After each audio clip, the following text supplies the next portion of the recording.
I never thought I'd find myself digging through a dumpster in my baby shower dress. But there I was, mascara streaking down my face as I tried to salvage what remained of the gifts my friends and family had so lovingly chosen for my unborn daughter. The silk of my maternity dress was probably ruined, and my 7-month pregnant belly made the task nearly impossible. But I refused to let Margaret Wilson win. Not this time. The day had started perfectly. My best friend Kate had transformed her backyard into a magical garden party, with soft pink and gold decorations floating in the gentle spring breeze. Everyone I loved was there, except for my mother-in-law, Margaret, who had claimed she had an emergency board meeting at Wilson Pharmaceuticals, the company she'd helped build with my late father-in-law. "Don't let her absence ruin your day," my husband Thomas whispered, squeezing my hand. We knew she wouldn't come around easily. I should have known her sudden appearance 2 hours into the party was too good to be true. Margaret Wilson didn't do casual drop-ins, and she certainly didn't do anything without a carefully calculated purpose. "Oh, how quaint," she said, surveying the decorations with the same expression she'd wear examining something stuck to her designer heel. "I suppose this is what one should expect from a small-town party planner." Kate, who had spent weeks planning every detail, tensed beside me, but I squeezed her arm. After 3 years of marriage to Thomas, I was used to Margaret's thinly veiled insults. The afternoon actually went surprisingly well. Margaret sat in her corner, barely touching her cake, making occasional passive-aggressive comments about modern mothers who insisted on working instead of staying home. I let it all roll off my back, too happy about the generous gifts and the love surrounding us to let her dim my joy. It wasn't until most guests had left that everything fell apart. I was inside helping Kate pack up some leftover cake when we heard a commotion from the backyard. By the time we rushed out, Margaret was standing by the gift table, now completely empty, dusting off her hands. "What did you do?" I asked, though the open lid of the large dumpster in the alley behind Kate's house told me everything I needed to know. "What needed to be done?" Margaret replied, her voice cold as ice. "You don't deserve any of this, you gold-digging little opportunist. Did you think I wouldn't figure out your game? Getting pregnant to trap my son." "Mom," Thomas shouted, running from the house. "Have you lost your mind?" "Oh, wake up, Thomas. She's been plotting this from the beginning, working her way up from that entry-level position at the company, catching your eye, and now ensuring her place in the Wilson family with this convenient pregnancy." My hands instinctively went to my belly, protecting my daughter from her grandmother's venom. "Margaret, you need to leave. Don't you dare tell me what to do, you little nobody. Do you know who I am? I'm Margaret Wilson. I built Wilson Pharmaceuticals from nothing while you were probably still playing with dolls. I can destroy your entire future with one phone call." "Mom, that's enough." Thomas moved to stand between us, but I placed a hand on his arm. "No, let her finish," I said quietly. "I want to hear exactly what Margaret Wilson, Senior VP of Operations, thinks she can do to me." Something in my tone must have caught her attention because she paused, her perfectly painted lips parting slightly. "What did you just say?" "Your title. Senior VP of Operations at Wilson Pharmaceuticals. Well, former title, I should say, as of last week's board meeting." The color drained from Margaret's face. "What are you talking about? There was no board meeting last week." "Actually, there was. A private emergency session. You weren't invited because you were the topic of discussion." I pulled out my phone, enjoying the way her eyes widened as I scrolled through my emails. "Would you like to know what we discussed, Margaret? The offshore accounts, the falsified research data, or perhaps the rather interesting emails between you and our biggest competitor?" "We?" Margaret's voice lost its sharp edge, kicking on a slight tremor. "What do you mean, we?" Thomas took my hand, and I drew strength from his presence. "Remember that nobody from the legal department you never bothered to learn about. Turns out she was the daughter of your late husband's best friend and business partner, the same partner whose shares were held in trust until his daughter turned 30 or held an executive position in the company." Margaret swayed slightly, reaching for the gift table to steady herself. "That's impossible. Those shares were lost when James died." "No, Margaret. They were protected. My father made sure of that before his accident. He knew something wasn't right at the company, knew someone was cooking the books. He just didn't live long enough to prove it was his best friend's wife." "You're lying," she whispered, but the tremor in her voice betrayed her fear. "The board unanimously voted to appoint me CEO last week. My first official day is Monday. I stepped closer, keeping my voice low. I spent 3 years working my way up from that entry-level position, learning every aspect of the company my father helped build, watching you undermine and belittle everyone around you. I fell in love with Thomas because he was kind and genuine, everything you taught him to be in spite of yourself. And this baby. I touched my belly again. She's a blessing we both wanted, though I'm not surprised you think love and family are just bargaining chips. Thomas, Margaret turned to her son, desperation creeping into her voice. You can't let her do this. This is our legacy, our family's company. No, Mom, Thomas said firmly. This is what happens when your actions finally catch up with you. I've spent years watching you tear down everyone around you, including a woman I love. It ends now. I watched my mother-in-law's carefully constructed world crumble as she realized the true magnitude of her situation. The woman who had spent years looking down on me, who had just thrown my baby shower gifts in the trash, was now facing the consequences of her own actions. Security will meet you at the office on Monday to clean out your desk, I said, my voice steady. The board has agreed to keep this quiet if you go quietly. Make a scene, and the SEC gets an anonymous tip about those offshore accounts. Your choice, Margaret. She stared at me for a long moment, her perfectly made-up face crumbling like her empire. Without another word, she turned and fled to her luxury car, leaving only the echo of her designer heels on the pavement. As her car screeched away, Thomas pulled me close. I'm so sorry about the gifts. They're just things, I said, leaning into his embrace. But your mother just gave our daughter something far more valuable, a lesson in consequences. Kate, who had witnessed the entire exchange in shocked silence, finally spoke up. So, should I order another cake to celebrate the new CEO? We all laughed, the tension breaking like a summer storm. As Thomas and Kate went to rescue what gifts they could from the dumpster, I rubbed my belly gently. Don't worry, little one, I whispered. Mommy's just getting started. The following Monday morning, I walked into Wilson Pharmaceuticals wearing my most confident maternity business suit and carrying the weight of 3 generations of company history on my shoulders.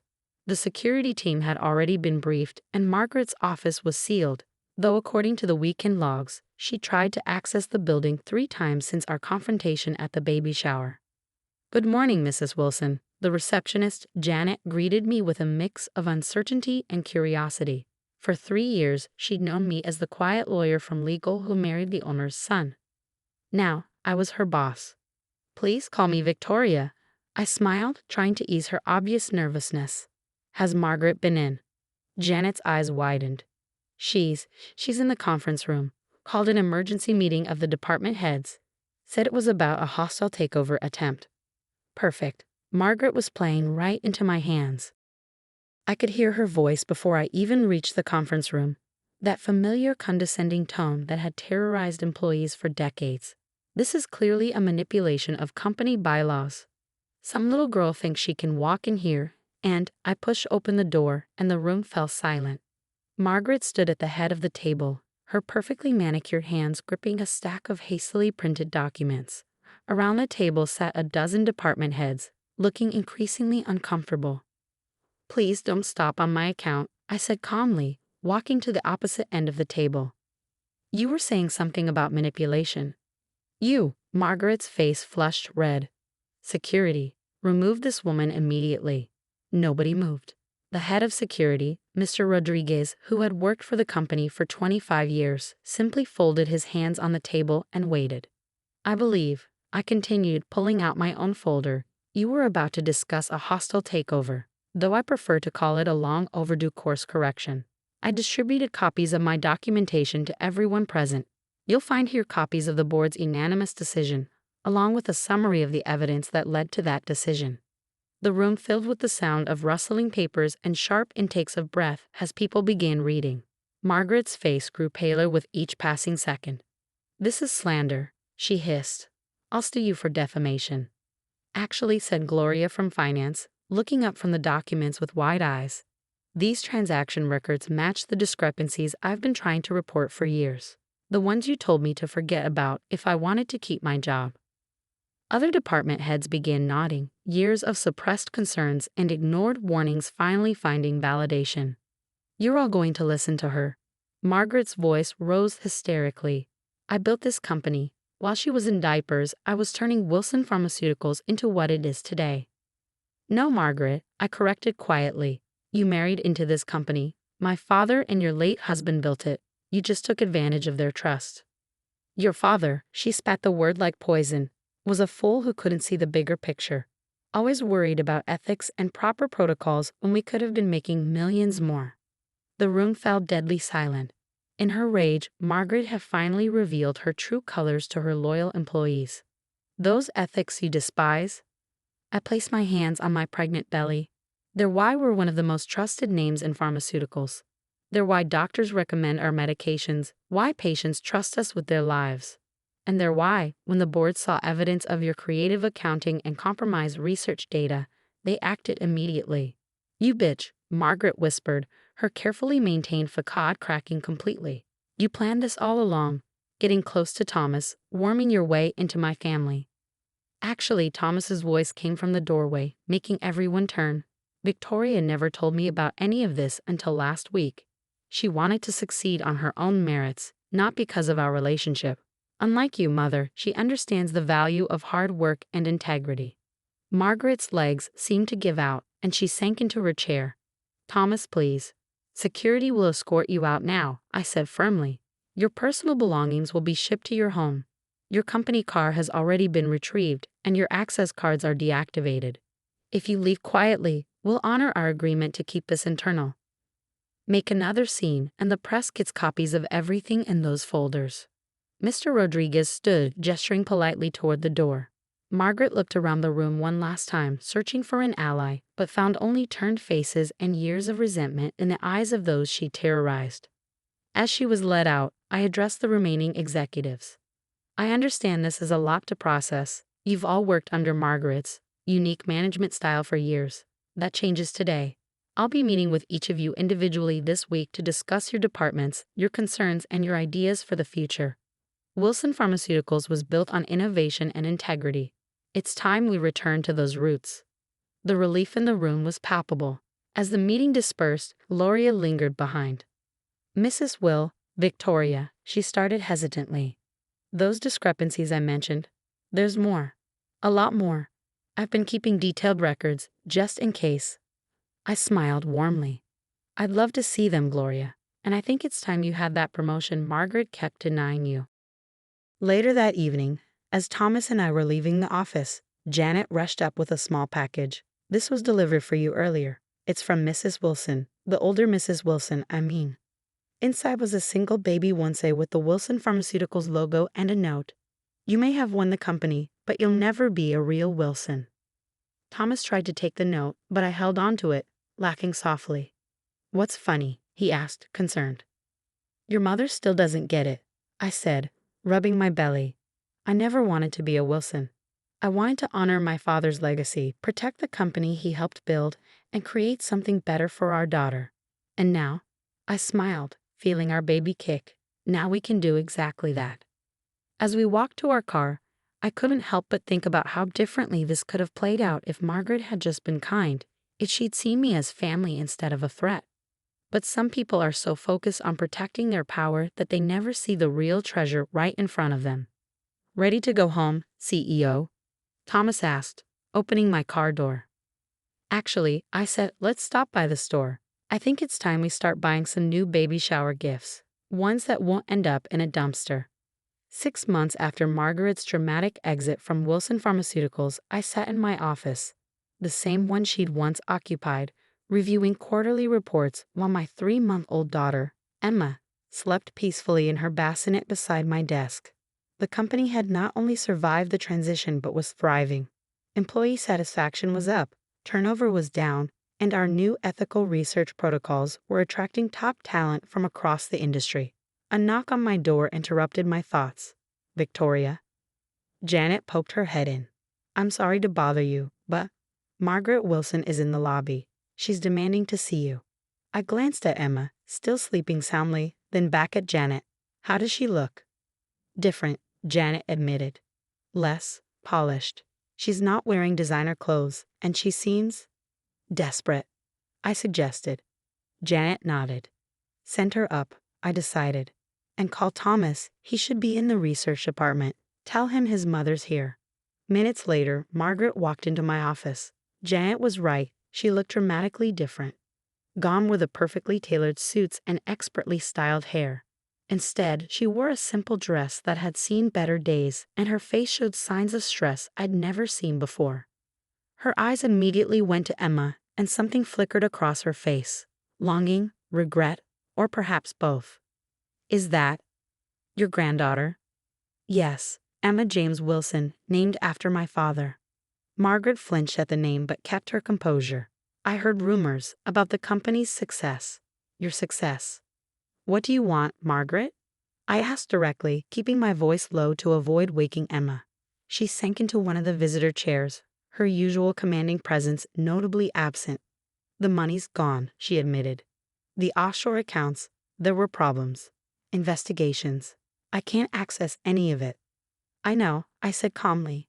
"The board turned over all evidence of financial misconduct to the proper authorities.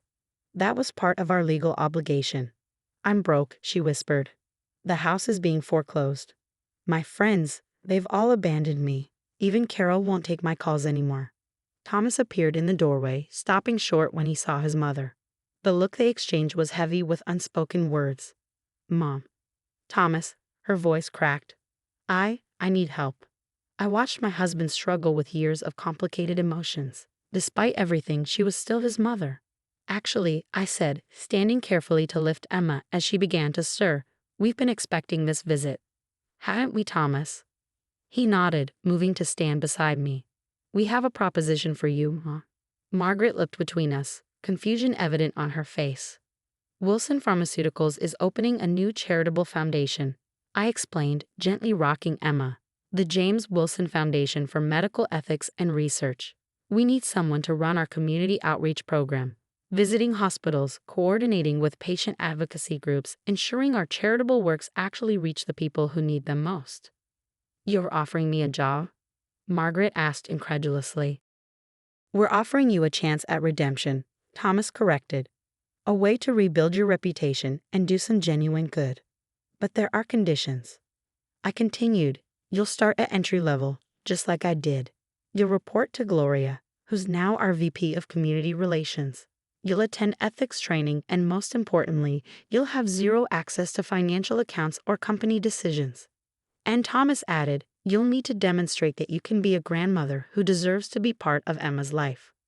Margaret's eyes filled with tears as she looked at her granddaughter. "She's beautiful," she whispered. "She is," I agreed. "And she deserves to grow up knowing all of her family, but only the best versions of them. So what do you say, Margaret? Ready to start over?" She was quiet for a long moment, looking around the office that used to be hers, at the daughter-in-law she tried to destroy, at the son who stood firmly beside his wife, and at the granddaughter she'd never met. When can I start?" "Monday," I said. 8 a.m. sharp. Gloria will show you to your desk in the foundation's office. It's in the building across the street. Small, but it has a nice view of the park." Margaret stood, smoothing her worn dress with shaking hands. "Thank you," she said softly. "I know I don't deserve this chance." "No, you don't," Thomas agreed. "But family is about second chances. Just don't waste this one, Mom." As she turned to leave, I called out, "Oh, and Margaret, I saved something for you." I reached into my desk drawer and pulled out a small package, the baby shower gift she'd thrown in the dumpster all those months ago. She opened it carefully, revealing a silver picture frame engraved with the words, "Family is love's greatest gift."